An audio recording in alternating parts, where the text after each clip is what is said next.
So great, let's get started. So welcome everyone. So for those of you who join us for the first time, it's a learning series. And I kicked this off after having launched my book, The Immersive Theater of Learning, but not so much to promote the book in the first place, but also to connect with people who work in similar areas or also in totally different areas. So it will not just be about the book, it will be also every time I have one or more guests. And my honorable guest today is Bee Baumann. Hello, Bee. Hello, Bernd. Hello, everyone. Happy to be here. Fantastic. So you have a professional background there. It says Bee Communication, Leading with Humor, and also Heidelbee. Can you tell us a little bit about these two worlds that you operating in? Yes. So when I came to Germany, I started out as a business English trainer, but around 2017, I started wanting to use my Toastmasters experience because I was doing speaking. I wanted to find a way to use it. And comedy just came so naturally to me. And as a business English trainer, there was a part of me that was looking for a way to help people who were second language learners, English learners, to bridge that gap from just speaking a language to actually being able to strategically communicate. And with that, stand-up comedy became sort of the vehicle for that. That's why I do stand-up communication. So I started my own company that I call Bee Communication. And it's the idea that I teach stand-up communication, which has elements of humor and learning how to use humor to become a better communicator. And Heidelbee is actually, I'm in Heidelberg, Germany. And so I'm doing comedy throughout Germany, but in Heidelberg, I also create comedy shows, and that is Heidelbee Comedy. Fantastic. And we're very envious, but I think it was Jeannie who had the chance to actually see you in Germany, right? And Bee, don't listen for a second. Ginny, was it good? Can I speak? I'm on mute. Yes. Go ahead. Am I on? Can you hear me? Yes, we can hear you. Yeah, it was fantastic. We had a great time. He Yes. made us laugh. Fantastic. Wonderful. Yeah, we had a great time. Yes. So Bee, you're not the only person in the room who is into comedy. We have Barbara here in New York City as well, who uses humor in her work. And she can only stay for half an hour. So maybe let's hear from Barbara for a couple of, just tell us a little bit about what you do with humor. Hey, thanks. It's so nice to be celebrated. I am a performance artist and an interfaith minister, and I work on humor and wellness. And humorously, as an experience designer, I make experiences where people express themselves and feel adored and known and seen and heard and celebrated, which is the best stuff on earth. But I didn't realize for 10 years that I was actually making a town when you put all my experiences together, because I realized that I had made a marriage bureau where you marry yourself, and a phone booth where you call yourself on the phone and tell yourself everything you've been holding back, and what else? A post office. I made a parade, I made holidays, and then one day I thought, oh my gosh, I made a town. Well, and so it was really surprising. And so now I'm touring different parts of the town to different projects internationally, and also seeking to tour the town as a whole. It was very fun to go out and vote for people to be president of whatever they want on election day in the USA this week. One of the funniest ones was someone voted to be president of stress baking banana bread.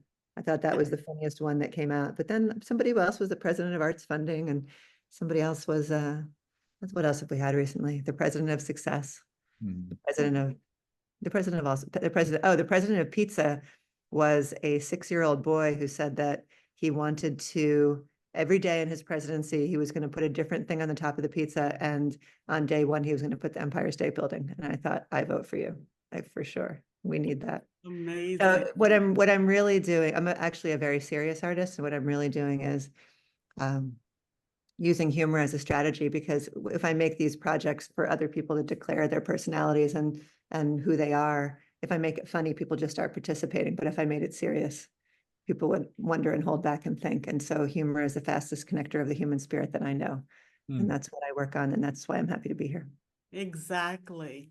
Amen. Thank you. Thank you very much. Thank you. I also remember recently in the WXO, the World Experience Organization, you did, it wasn't a campfire, it was a play lab, I think, right? To make a distinction between laughing at and laughing with. I think that's thank you for that. Yeah, so what I've come to, and this partly came from having a 20-year background as an educator on the side, but I came to understand that being seen and heard is not enough. So I say that my projects are about being seen and heard and celebrated, and seen and heard because it's possible to be seen, heard, and rejected. And I have a theory that one of the reasons why some people, especially in the US, especially some young men, turn to violence as a solution, which is quite sad, is because they feel seen, heard, and rejected. And so if we're laughing at each other, we're creating division. And if we're laughing with each other, we're creating connection. And so that doesn't mean that laughing at isn't sometimes the right thing, because sometimes it does a job that needs to be done. But if we trend laughing with, then we'll trend creating more love. And even if I just feel it in my body, oh, they're laughing at me, versus, oh, they're laughing with me. It's a completely different visceral feeling in my body. And so I also train on that when I train on humor and body language and the rules of humor, whether it's an academic or corporate or community or cultural setting. Yeah. And even more recently, I was married by Barbara in Barcelona to a part of myself that I have often neglected. So it's a marry yourself ceremony, which I loved. And can you tell us a little bit about that? Yeah, and I think that with your particular ceremony, I think that it would be really appropriate if you shared what you made a commitment to. I made a commitment to the rebel in me. So I knew that the rebel in me existed, and I had kind of a secret relationship with the rebel in me for a long time. But now it's official. Now we're married. Yes, it was part of the Barcelona Change Days, which is an offshoot of the Berlin Change Days Festival, which was just wonderful. Organized by Jessica Brettenfield. And so it's the marry yourself part of the town where there's a ceremony. We decide what we're going to marry, make an invitation, make vows, be witnessed in community, have a celebration, using that as a metaphor for making a commitment in our lives. And so we had people marry success, someone let's see, what else did they marry? Someone else married efficiency, someone else married playfulness. Yeah. And because the action of a marriage socially lives in our bodies, because it's so profound when we're experiencing it in life, we can use that ritual to imbue making a commitment to one's inner rebel or success or creativity with all of the import of that. And so I've actually had people remember their ceremonies, even if it was this was an hour and a half ritual, but even if it was a 5-minute experience in an art gallery. I once had a gentleman, he hadn't painted in 35 years. And I was in an art gallery doing this as an artwork, and he made a commitment to his painting after 35 years. Oddly, there was someone there who knew him 35 years before, which was wild. And so after 9 years, every time he sees me, he's like, look what's happening in my studio. Look at my artwork. Look what I made. Look where I'm showing. Look what's happening. Because I have come to represent for him one of the greatest commitments of his life. And so there's a way to leverage it's really, for me, it's about, in order to lower the barrier to entry and have people just share and really be known, it's got to be funny, familiar, and simple. That doesn't mean that I don't like complicated art, because I really do. I have a complex mind. But funny, familiar, and simple is going to have people participate really quickly, and that's my highest priority. So congratulations. You and your Thank inner you. rebel are clearly doing really well together. Thank you very much. Yes, thank you. Thank you for sharing. And so this is the episode number 4 already in this series. And today our title is Stage Fright and Limelight. And the inspiration came from Bee a couple of weeks ago. Bee, you have a newsletter, I think. Every Wednesday there is a new episode. And a couple of weeks ago, you had something on stage fright. Now, if you think that this is a free webinar, it's not. So actually, there is an admission to this. So the admission is not money, but each of you will have to go up here on that stage and recite something. So instead of just going around the room and everybody says, hello, I'm Bernd and I live in France and blah, blah, blah, we will ask each of you, you have a little bit of time, a few minutes to think about something you would like to recite. It can be a quote, it can be a proverb, it can be a joke, it can be something in your own language, if your language is not English. It can be a song you want to sing, anything, but make it like a performance. It can be one sentence. One sentence is enough, or half a sentence. It doesn't have to be the quotation, the special quotation, just any quotation that you think would fit today. I can give you an example. I have one here I would like to share with you. I to the world am like a drop of water that in the ocean seeks another drop. This comes from a certain English poet who wrote a lot of plays about 400 years ago, William Shakespeare. And it's from The Comedy of Errors. The Comedy of Errors. And that also is related to our session today. Because in the second half of the session, we're going to deal with fixed and growth mindset, if we have the time. And in my book, I used a subtitle for Stage Fright and Limelight, The Comedy of Recoverable Errors, because I think learning and playing games and also humor is a stage where you can make a lot of errors, but they're always recoverable, right? Unlike in life, where you sometimes make big mistakes and then it's pretty hard to get up and stand up again. You can actually try things out in a safe space and you can make errors, and it's good to make errors as well. So enough from me. I give everybody a couple of minutes to think of something you would like to share with us. Oh, well, I know mine, so I can Okay. give mine. So yes, maybe let's take a few minutes of reflection or of Googling or of ChatGPTing. Hello, Donica. See you. Good to see you. There is an admission here. Everybody needs to recite a quote, a joke, or something you would like to share with us, which you think could be appropriate for this session. I'm working on that.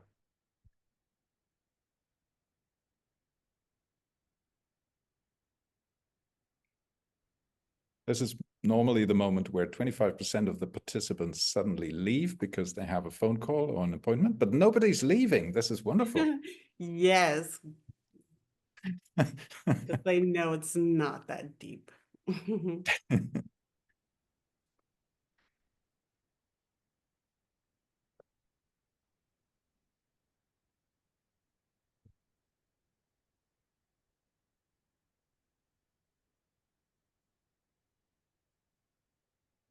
It's also nice to have silence in Zoom from time to time. It's nice, isn't it?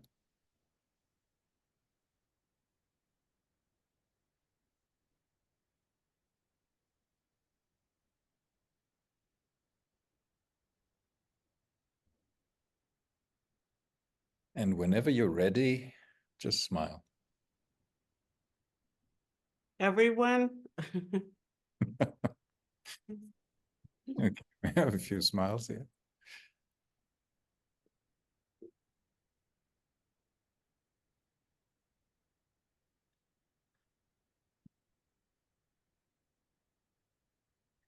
Looking at the picture, Alex has gone fishing for a quote.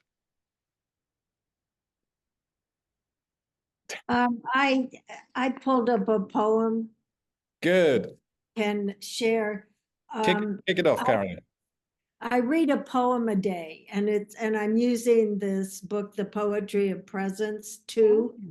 I've already gone through 1, and I sit and read it out loud 2 or 3 times.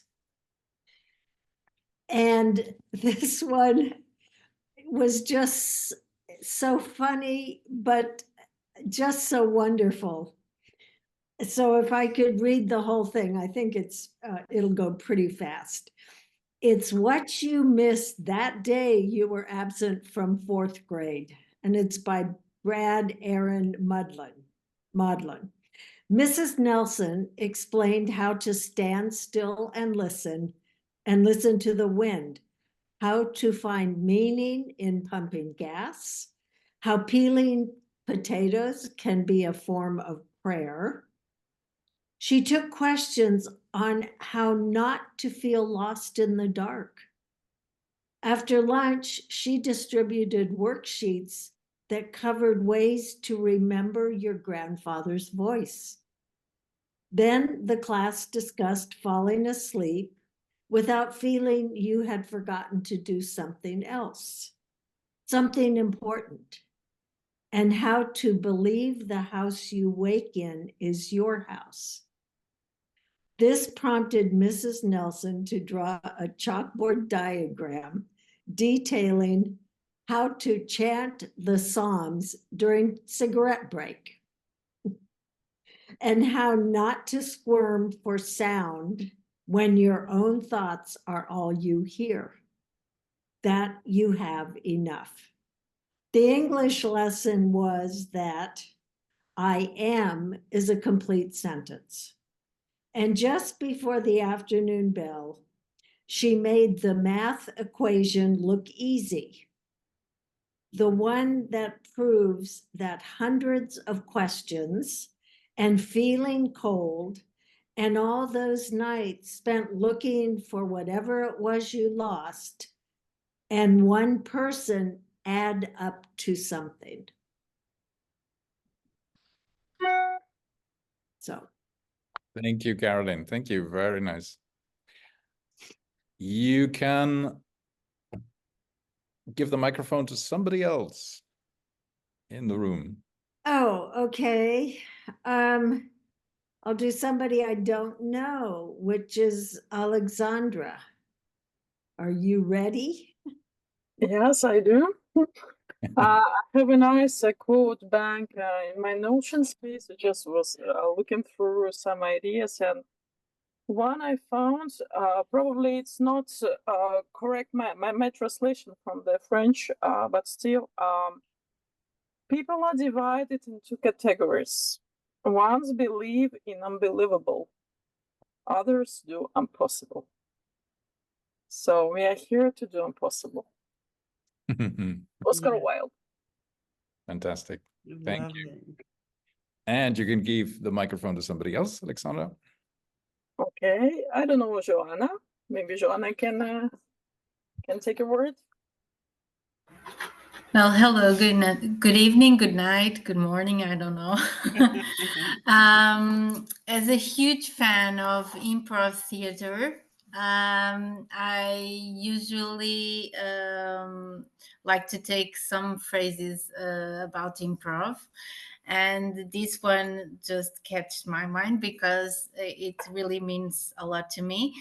So in improv, every yes and is a choice to keep the conversation alive. So is every day of our lives. So everything is a choice. either you are a yes and person or a yes but person. That I don't know if you know some lights about improv, but when you say yes but, you're cutting the communication, so you're doing having a setback on the communication.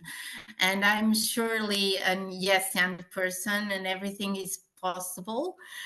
So I'm diving to the impossible too, Alexander. Thank you. Fantastic. And it's your first time here, Joanna. Yes, yes. And we met a couple of weeks ago in Amsterdam. Amsterdam, yes. The non-conference, L&D Shakers. Non-conference. Yes. Nice. It was really So, nice. who do you want to give the microphone to? So I give the microphone to Cindy.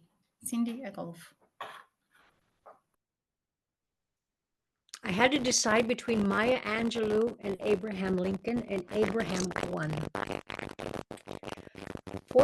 7 years ago, our forefathers brought forth on this continent a new nation, conceived in liberty and dedicated to the proposition that all men are created equal. Now we are engaged in a great civil war, deciding whether that nation so conceived and so dedicated can long endure. Thank you. Thank you for sharing this. Wonderful. And who would you like to give? Victor, my friend Victoria. Victoria. Beautiful. Thank you, Cindy. And actually, I was listening to everyone, and I was thinking there are so many nice words that were said. And I decided to, I was trying to find this quotation, but I haven't found it yet. But this is a quotation of Winnie the Pooh, whom I believe you all know and like. And he used to say that what I like to do best is doing nothing. It's when people call on you and ask you, what are you going to do? And you answer, oh, nothing. And then you go and you do it. And doing nothing means just going alone, listening to all the things that you can't hear, and do not bother. Thank you, Victoria. Fantastic. I wouldn't. Yeah. I will go to. Would anybody have expected from Victoria a Winnie the Pooh quote? Why not? So, I think that he is very wise, and yeah, this is basically a lot of philosophy in this book. But yeah, right, you are Bernd. I would rather go to Little Prince, who is my favorite, but today is Winnie the Pooh. Very good. Playful mood. And I will ask Donna Khan. Oh, hello. Thank you. Yes. Thank you for being Sorry for mispronouncing your name. No, thank you for being the brave person who risked it. My quote. Well, I missed the beginning, so I'm not entirely 100% on what exactly we're going for, but I've reached for Waiting for Godot, which is where I usually reach. Towards the end of the play, there's a little boy who's come to find Vladimir, and they have a conversation at the end of which Vladimir says, he's talking about Godot. The boy's going to go back to Godot and report back, and he says, tell him you saw me. You did see me, didn't you? You won't come back tomorrow and say you never saw me. I love it. Beautiful. Thank you. Another one written in French, of course. Okay, thank you very much. Who's next, Donica? Oh, Alex. Have we had Alex? We didn't have Alex. Yes. Here we go. Yeah, thank you. Oh wow, I am quite stressed about it. Okay. Good. This is about stage fright. Yeah, that's what I mean. I have like wet palms right now. So where to start. I actually have quite traumatic relationships with poetry because I'm a graduate of a Russian literature class in my high school. So, but it came back to me quite a few years. Sorry, I believe, just a sec.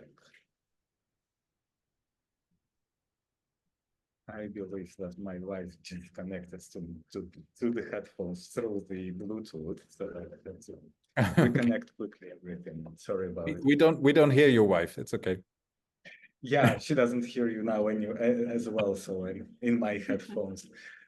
Anyway, so what I'm gonna read you a part of the poem of a Finnish poet. His name is Tuomas Holopainen. He lives in Karjala, Western Finland.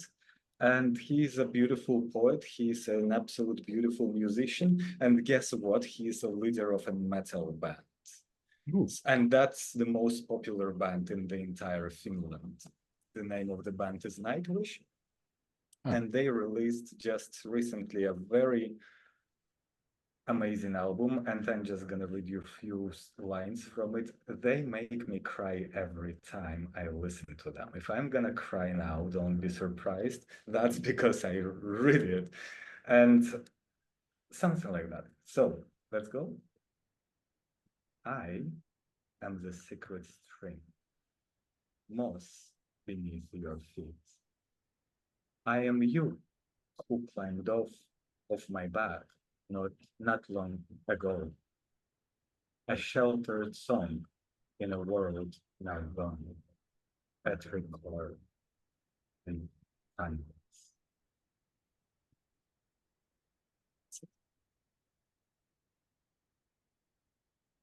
Thank you, Alex. I think we're all crying now. And who would you like to give the microphone to? Let's go give it to me because I have to yeah, go. let's go with Barbara. I put mine in the chat too, but these are my two favorite quotes from all time. Everything in moderation, including moderation. Really important. And your outrage will not lead you to ecstasy. Only your outrageousness will lead you to ecstasy. And it's really, I have found it's particularly important to take that one on. Actually, it's particularly important to take them both on. Fantastic. Thank you very much for coming, for making it possible, Barbara. We will see you again pretty soon. Yes, we're working on an episode on rituals at some stage next month or later. So more to come. Thank you for coming. Thank you for joining. Bye-bye. And we haven't heard from Magdalena, I think. Yeah, happy to go. Good evening. In Amsterdam, at least where I'm calling from. I have one from Hemin Sunim. He is the author of The Things You Can Only See. You can see only when you slow down. I don't know if any of you know the book. I love it and I come back to it over and over again. So if you don't know it, very highly recommendable, very short words of wisdom and the little limericks that he puts together. He's a Taoist monk. And one of one of the funny ones, or I would say the ones that made me smile in a context of what we talked about, is there are only those who know their shortcomings and those who do not. Nobody's perfect. Everyone has shortcomings. If someone looks perfect, then that is because you don't know the person very well. And I think it's also talks to what we're talking about, meaning being imperfect and being human in an interaction. Absolutely. And we haven't heard from Ginny. We haven't. So I'm going to stick with the first thing that came to mind. I did no research. I have books around me I could have grabbed. I have poems I've written I could have grabbed, but I didn't. I just decided to go with what came to my head. So here it is. When the going gets tough, the tough get going. Quickly followed up by, never, never, never give up. Beautiful. I think those speak for themselves. Wonderful. Thank you very much. I think B, we're okay now. Huh? Whatever we do now, we have these people here who joined us this evening or this morning or this afternoon. They have created an atmosphere of safety already, so of being human, of vulnerability. So wonderful. B, did you have a quote as well? I did. I have a piece of a poem that I absolutely love that I've always leaned on, and it's called Courage, and it's by Amelia Earhart, and it says, "Courage is the price life exacts for granting peace.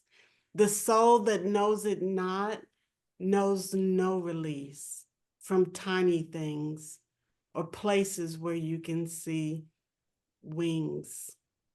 And that's a paraphrase, but I love that. You know, courage is the price that life exacts for granting peace. Beautiful. Thank you very much. Now, B, are you a natural stand-up comedian? Are you somebody who always gravitated to the stage? Are you somebody who has always been funny, always been center stage, always been the center of attention? No, actually, I was not. And I started at about 12 with poetry. And I went on in college, I studied English, and I went on to win some poetry slams.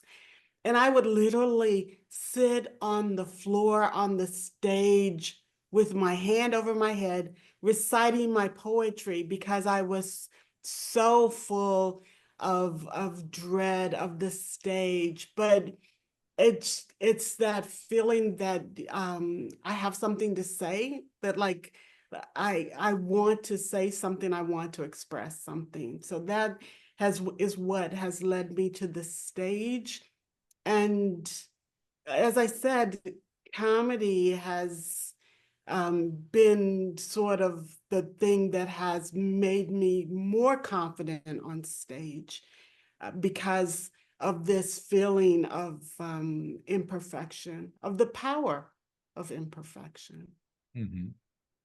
Yes, I mean, you don't necessarily have to go back to to your newsletter, but what I find very useful is that you shared some of the techniques with us that worked for you, how to overcome this, because I think bravery is not having no fear. It's basically being able to overcome fears and barriers and obstacles we have or we build for ourselves.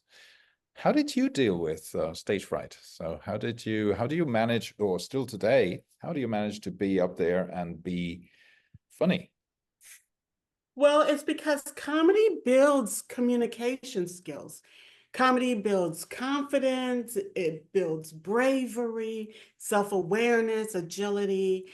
Confidence is this ability to respond without a script, without fear of failure, and to be open, to be able to process difficulties, to assemble reality and reassemble reality. So comedy is power in my book. And being able to find that, one thing that I used was framing. Once you understand the frame that you're in, and a lot that happens when we go on stage, I find as a comedian and also as a speaker, that when we go on stage, we're thinking about how we're going to be seen, how our message is going to be taken. And because we're focused so much on ourselves, we're not thinking of the audience and the fact that we've come to give them something, to share something with them.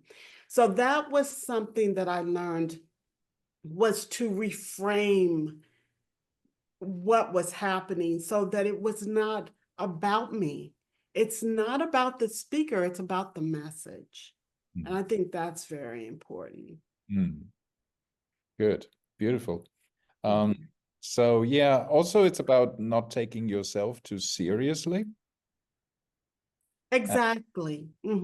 Yeah, because you're just a vehicle, basically. You're just you're just the you're just the, what did they say? Is the message. The medium is the message. So you're the medium, basically.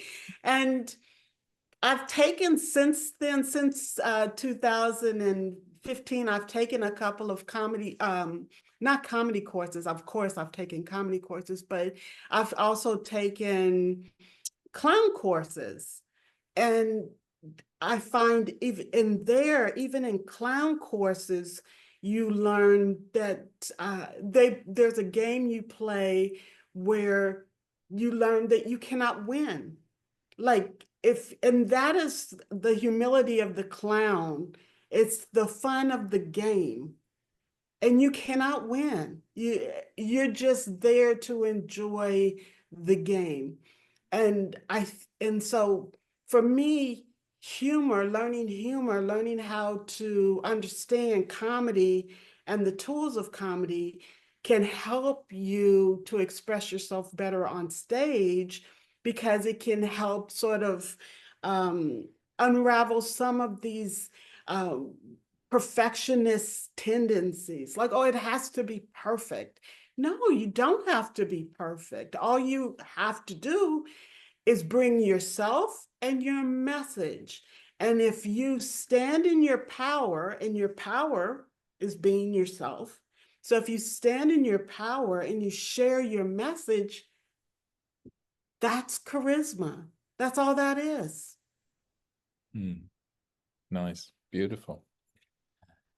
Now we're going into breakout rooms in a minute, so it's the time to have a conversation with one or two other people here in the room. And our question to you is, well, two questions. What is your stage?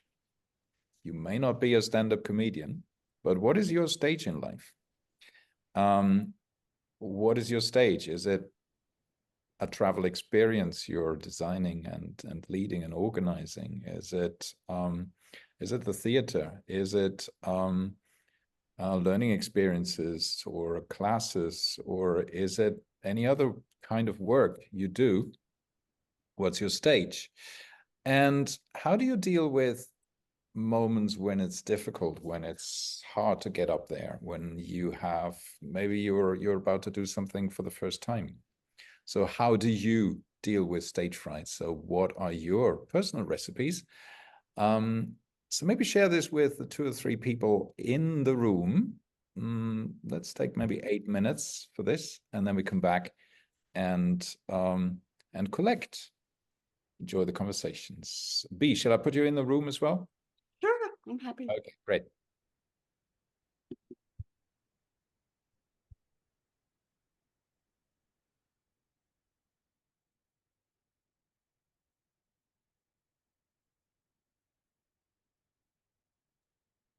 I haven't had Oh, sorry, yes. Haven't had an offer. You want me to yourself, Bernd? Here we go. You should have one now.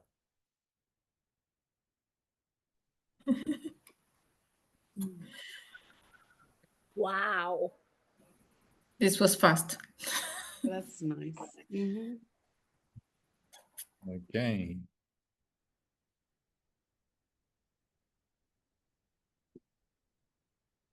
Everybody's back, I think. Yes.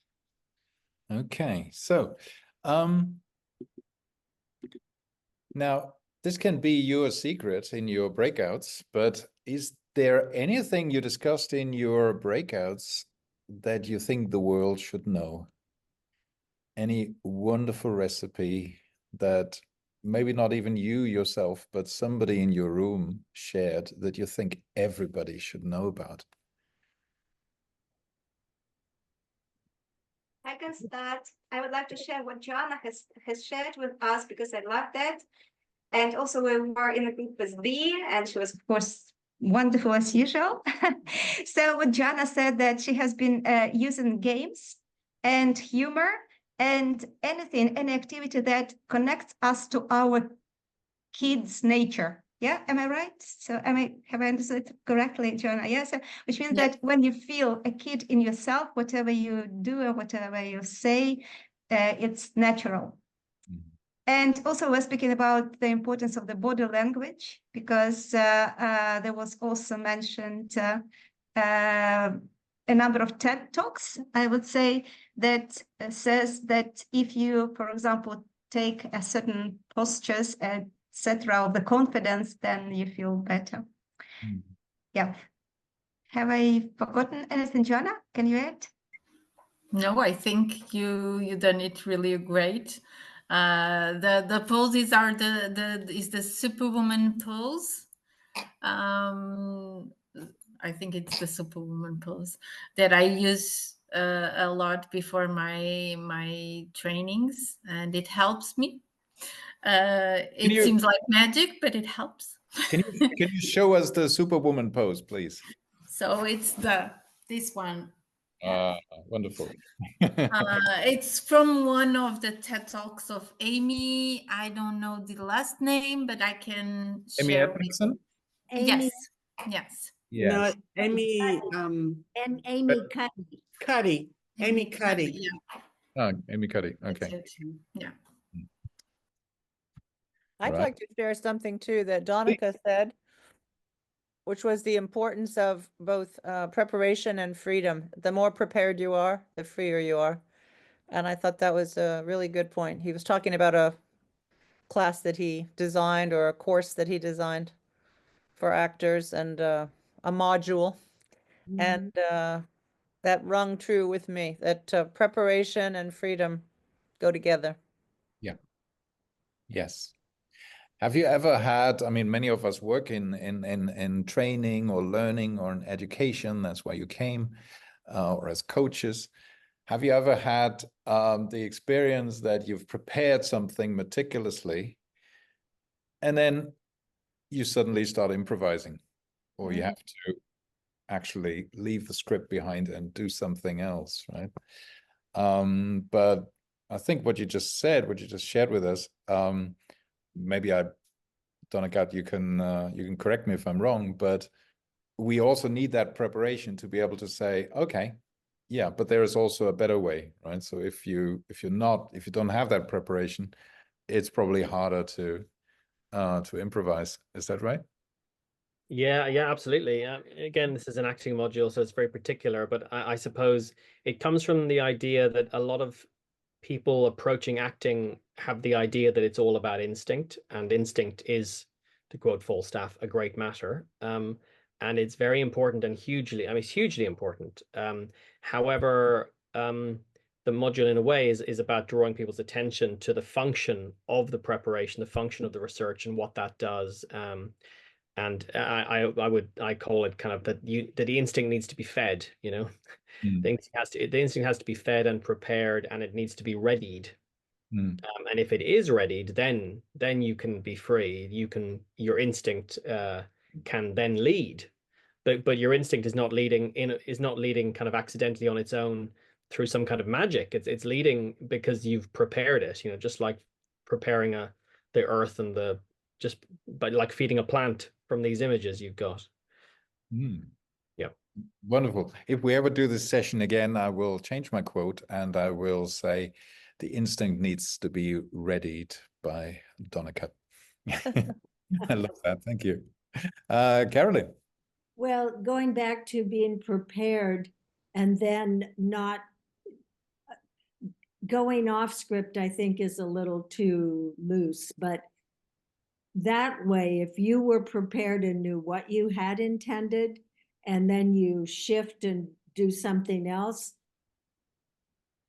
and that didn't quite work out, or it did, but you have an anchor for what the change was you made and a way to then analyze, was that change really effective, appropriate, etc.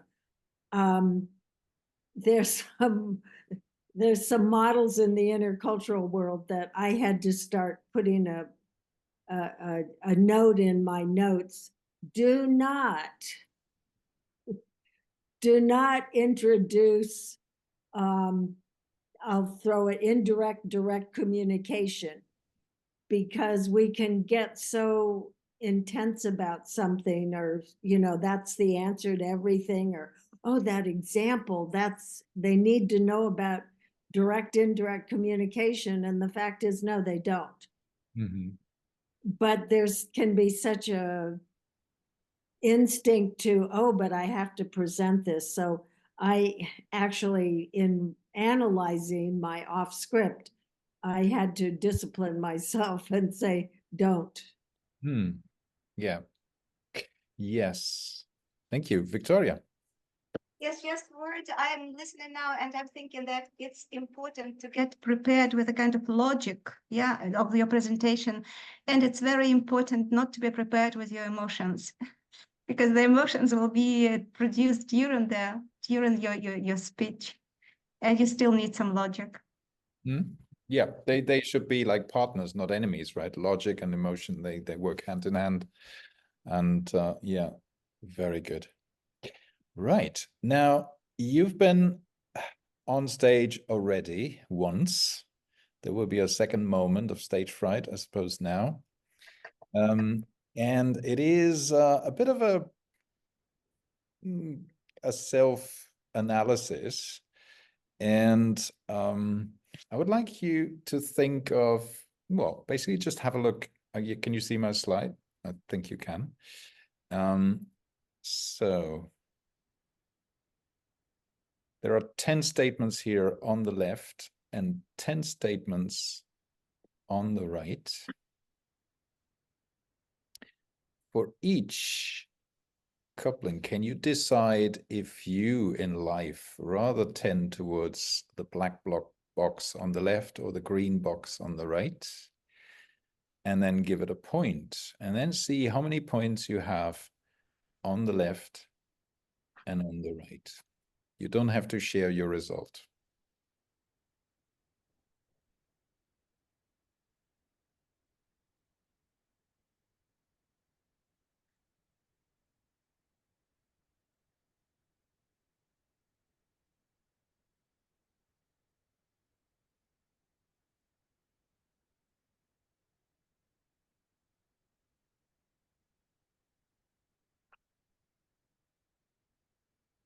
And if you're right in the middle somewhere, that's possible too. Then give yourself half a point for each.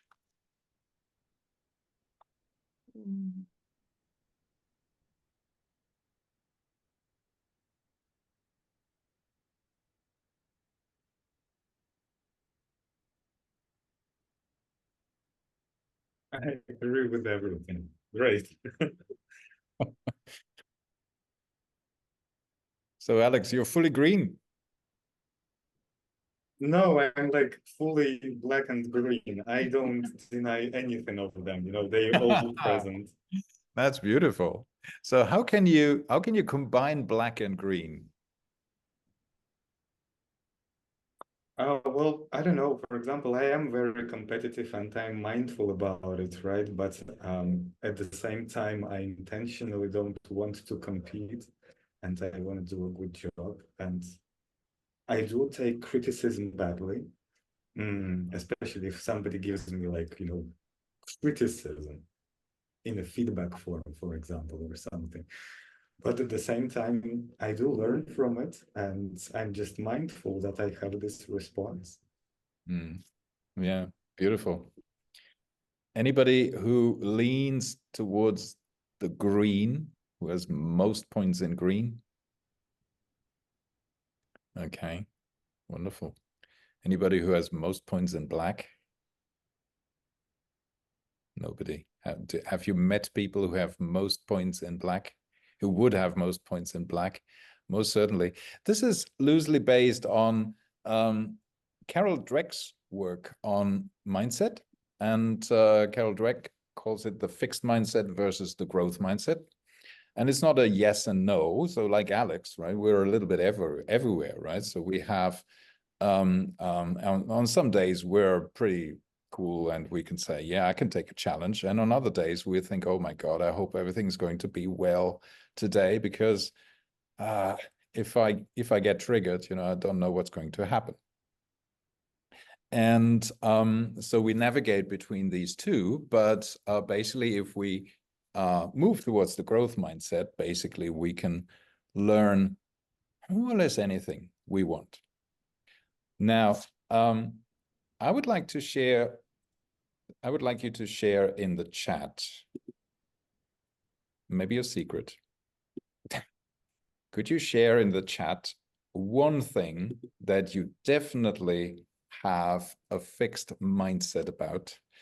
Something where you would definitely say, I'm never going to learn this. I'm just not good at it. And you're wrong, because you know about fixed and growth mindset, right? So you can overcome this, but you would still say, nah, I'm not going to be good at this anytime in my life.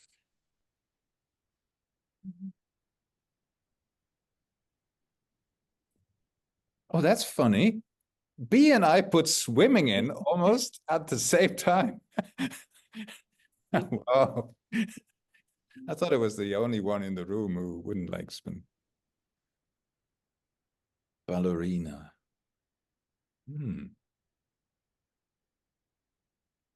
Playing musical instruments. Never be a French. Two people, Donica and, wow, that's wonderful. Magdalena and Donica, both don't think you will be able to play musical instruments.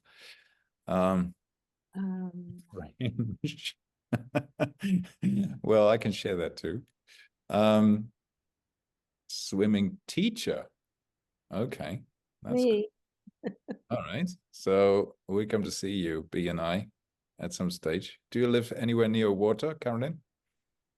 Right now, just swimming pools. Are you saying you don't think you could be a swimming teacher? No, they said they couldn't learn swimming, and I have been a swimming teacher. Okay. Okay, riding a bike. Ooh. You're not in Amsterdam right now. We just met in Amsterdam. You're in Portugal, right? If I remember well. Yes. Okay. You're okay, because being in Amsterdam and not riding a bike is a handicap, I think. Learning languages. Ooh, yes. Excellent. Excel. Okay. Alex. Shoot me. Yes. And being a woman. Okay. All right. Okay. Conscious of the time, because we don't want to go over time, but B, you can choose any of these challenges that are in the chat now. And let's think about how we could overcome this fixed mindset with humor. You don't have to give the answer. We find the answer together, but you just pick the challenge. Could be swimming, could be any of the other challenges. Excel. Okay, wonderful. God, it is not funny. It is not funny, Excel. It is not funny. Wow. Okay, so here's the challenge. So we have about 10 minutes now to think about a way to use humor to make Ginny embrace Excel as a tool that she likes using. Ever. I could write a rap for you, Jenny. Yeah, maybe that would help. I like music. That might help. Oh, no.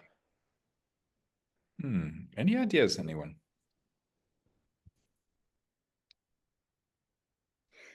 So what is the question? The question is, how do we make Excel funny? Approachable. So Ginny does not like Excel, and she Is afraid of, is repulsed by, eschews it at every opportunity, the whole package. Yeah. So could you say, Jenny, I understand you completely. I have trouble spelling Excel. Good. So we have a challenge. Good joke. Okay. Okay. So wrapping it. Learn versus knock knock. Who's Knock, there? Equals sum. Equals sum who? Equals sum, open brackets, put in the figure, close brackets. I have to repeat that one. I didn't really follow. Good try. Good try. Yeah, I don't know. Is there some kind of using joke structures to as a mnemonic? Yeah, that's a good one. Yeah, that's a good idea. Yeah. Cindy, were you saying, what did you say? You said, I have trouble spelling Excel. So just trying to commiserate, or what were you trying to do? Exactly. Yeah, that helps. Just having someone. Yeah. So to like draw a link, make a link like self-deprecating and find common ground and yeah. If somebody put themselves on my very low level to help me feel like I can move up, because I'm really at the very, very bottom. Any other ideas for Ginny? Why do you need Excel, Ginny? You can do without it. Well, that's what I do. I make myself do without it. I do everything to avoid it. But there are some people that suggest that I use it for things, and I just cringe. It makes it's like the black cat on Halloween. My back goes up, my fur goes out, and I say, ah, How cute. you know, no way, no way. No Excel. Beautiful. Okay, that's a tough one, isn't it? But Well, you could schedule a play date with Excel. Maybe if somebody said, let's do Excel and have some wine, like find something that I like and mix it with something that I don't like to make it a little more palatable. I don't know. Like relax a little bit, because obviously I'm tense about it when I think about learning Excel, I just freak out. I just don't like it. And I'm not anti-numbers or anything in general. It's just Excel just messes me up. I don't know. I don't like it. So that's Yeah. What about Jenny, don't yeah, sorry. Jenny, so you don't like Excel, don't do it. Well, that's right. That's what I've chosen Just so far. forget it. Forget it. Find someone who likes Excel. That's exactly what I did a long time ago. I was looking for an assistant. So my first criteria, the criteria number one, was if this assistant likes Excel. And that's it. So I asked everyone, do you like Excel? And the first lady who said, yes, I do. I said, you are my assistant. That's it. That's very smart. Very So just, smart. yeah, relax. You shouldn't love anything in life.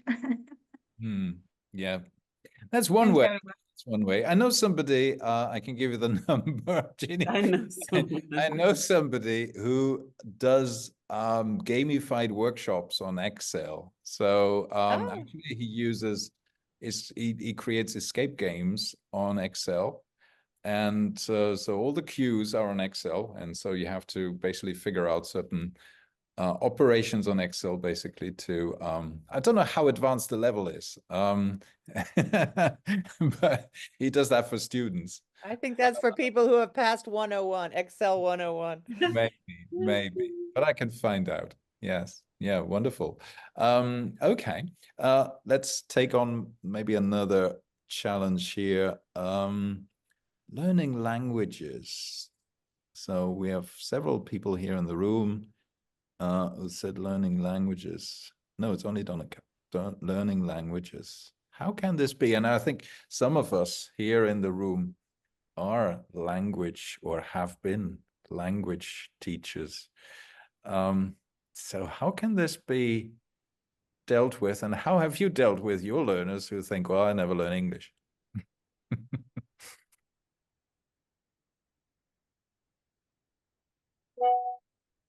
Well, I have to say one of the main, it's not humorous, but it's going from that fixed, I mean, I saw that on the two lists, I'll never be able to learn this, and I can learn anything given time, application, and whatever. Yes, I've had plenty of people say to me, do you think I can really learn? Especially if people are a little bit older. Maybe younger than me, but older than the others that I train or that I work with. And my saying, yes, I believe you can, that just saying that to somebody can change their mind if they choose to accept it and believe it. So, I mean, it's not about necessarily only about humor, although humor can help, but if the person is willing to move from a fixed to an open growth mindset, if they themselves are open to that, that's already a good step. Yeah.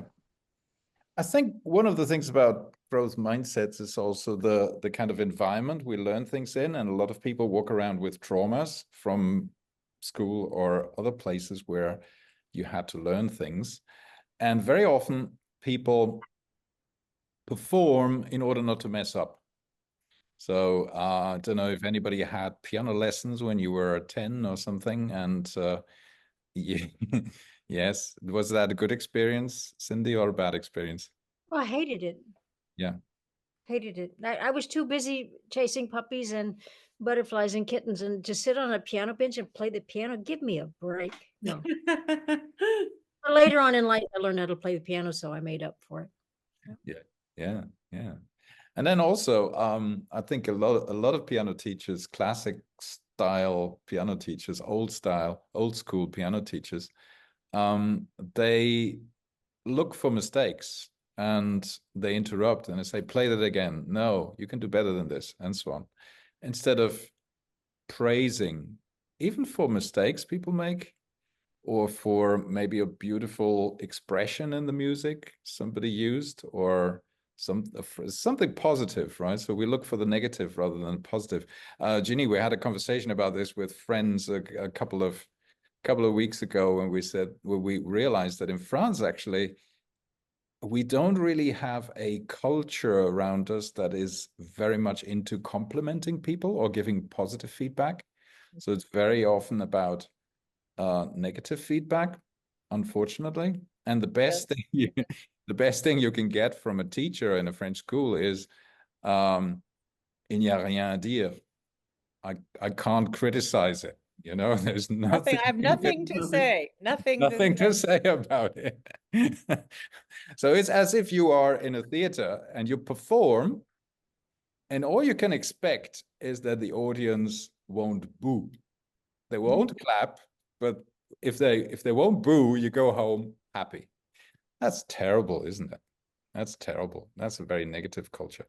So I would like Is to. it terrible? I would like to challenge if I may. Absolutely. Because Yes. I mean, obviously, I mean, you know, we don't have to go into the whole debate about, you know, what is actually considered a good enough versus yeah, where do we strive for, right? In terms of mastery.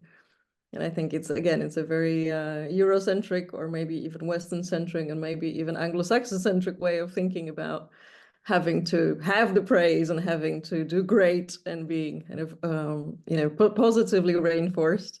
Yeah. Where clearly in you know, a lot of cultures that's not the case. I mean, I experienced that in the Netherlands as well, where you have even the kind of as a phenomenon of zeskultur, which is kind of you aiming, you know, for 6 between 1 and 10, and you're actually discouraged quietly from doing better than the average, because then you going past like you standing out, like what it's too much, right? Do normal is kind of the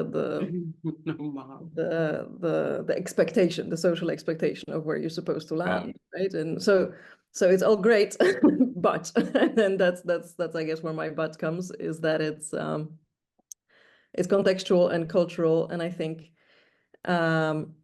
especially in a learning scenario, or in the context in which people are accustomed to very different learning styles, the kind of overly positive reinforcement can actually be yeah, mismatched. Exactly. Overly positive is not good either, but true feedback, meaningful feedback, and compliments. That's great. It's good for the Yeah, dopamine. everyone likes that, of course. We all love that. Yeah. And I'd like to finish this session with another challenge. So in the chat, you will see your name next to another name. Can you think of positive feedback to the person who's next to your name? And this could be anything. You can compliment people on their backgrounds they have chosen, or whatever it is, something they said today, especially if you don't know the person very well, but something positive, a compliment. And Jenny, you're first on the list, so, and last, because I have to compliment you. So whenever you're ready to give a compliment to Bee, kick it off. I'm going to focus on tonight because I've known Bee for about 2 months now. I met her through Bernd, just for your information, everybody. But anyway, I'm going to focus on tonight. So Bee, tonight I found your opening, your expression, very articulate and very authentic. And it made me feel a lot of closeness, respect for you, and it had a very powerful and positive impact on me, the way you expressed yourself when you opened tonight. Beautiful. That's a beautiful example of positive feedback and not over positive, right, Magdalena? B, your compliment to Victoria. Well, Victoria, tonight I felt the way you were able to be supportive of all of us in the breakout room, and how you sort of tied up everything that was said in such a neat bow and presented it for everyone was really masterful. Very much, Bee. I'm pleased to hear that. This is the heart to you. So, and I'm speaking about the Carolyn. Carolyn, I know Carolyn outside this room a little bit, but I'm going to speak about today and what I like today, but what I like always about Carolyn. This is the way she expresses her thoughts. It's always very clear, and she speaks slower than me usually, so that's great.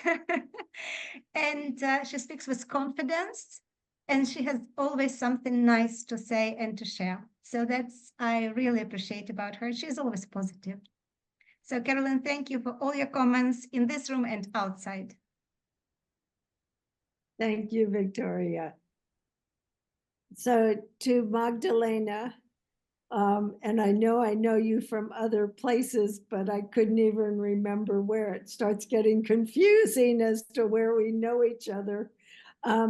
So we were in the breakout room, and then your last comment, what I will appreciate you for is that you really contributed and added and advanced the understanding of feedback and compliments with giving your example from a Polish viewpoint, maybe, of your experience in the Netherlands. Thank you. I appreciate that. Thank you.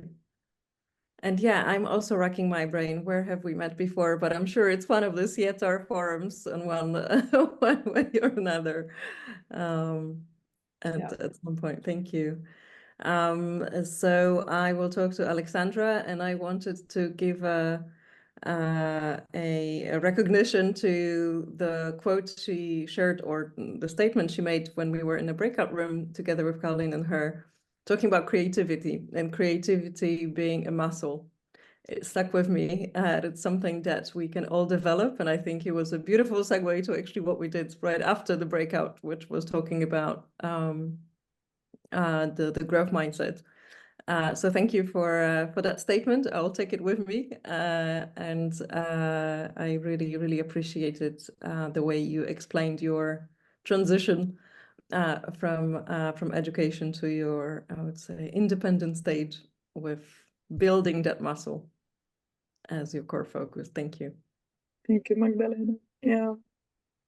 I give this compliment to Cindy. Unfortunately, I don't know her well, and that's first time that we meet. And there are 2 points that I want to compliment. First one, that's the deep person that one can discover behind the statement and quote she produced. And the second thing, since I'm into personal branding topic right now, I love her glasses. That's this little visible tiny stuff that makes people different and creates also impression. Thank you.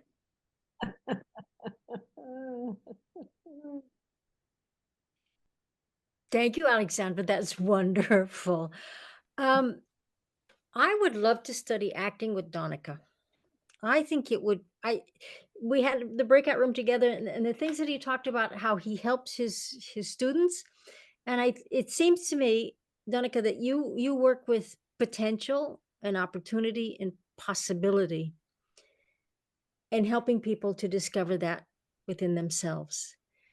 And whenever you're teaching acting, give me a call. I would love to join in. Good work. Good work. Thank you, Cindy.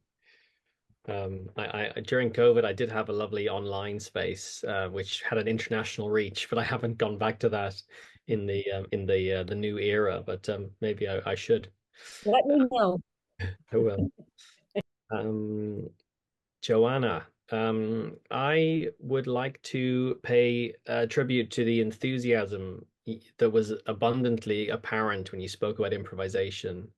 The kind of the passion and the sense of personal impact you've experienced in the work you've done on that is very clear to see, and I think I think passion in itself, it would recruit other people, because it's clearly something that you found a real connection with and have found success with on a personal level. So I really enjoyed that. Well, thank you, Donica. Yeah, I did fine. Okay. Yes. Personally, improv really helped me focusing, because my mind is always everywhere, and improv really helps me focus and be on my feet, present in the moment. So it had a lot of impact, and it has a lot of impact in me. Well, I'm here to talk about Bernd. I'm really happy to have been in this session. I don't understand how I came up in this, because I registered, but I didn't remember. And I'm really glad, because I met a really great group of people, and Bernd was a really great facilitator, really rebel with his hat, because you don't see a facilitator with a hat on a lot of times. So that was rebel. And he's really polite. I really love Bernd, even oh no, besides me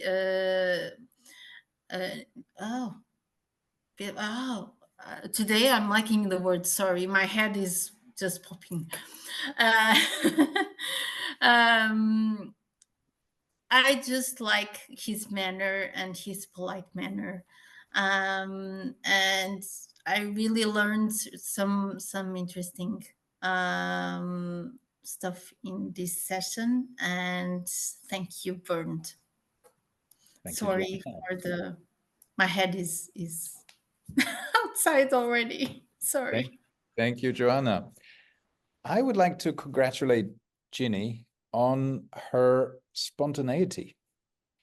And I met Ginny through a friend a while ago, and then Ginny met Bee through me, through an event that we organized in Paris.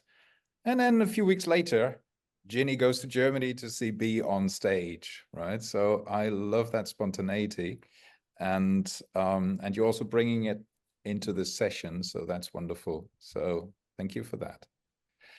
And there is one person in the room who will never forgive me for forgetting him. This is Alex. And so let's hear a compliment from everyone to Alex. So I would like to congratulate Alex on his incredible journey, and which led him to design journeys for other people, and journeys that are not only fun but also transformational. And so that's wonderful. Who else would like to say something to Alex? Cindy. Thank you, Alex, for your fearlessness in being able to express your emotions without embarrassment or holding back. Thank you. And can I add on this? Can I add on this? Yes. That's also what I wanted to say. When you said, Alex, that I can cry here, I was really a kind of, no, I wouldn't say shocked, but that was very, I didn't expect it from you. And I think this is very brave, actually, to say what you said, because I would never say that. Beautiful. And I'll piggyback on that too, because I wanted to say that I appreciate your vulnerability in admitting that you wanted to cry, or you might cry, and we might also, but just expressing that you felt that you might, and you felt free to. So vulnerability. Thank you.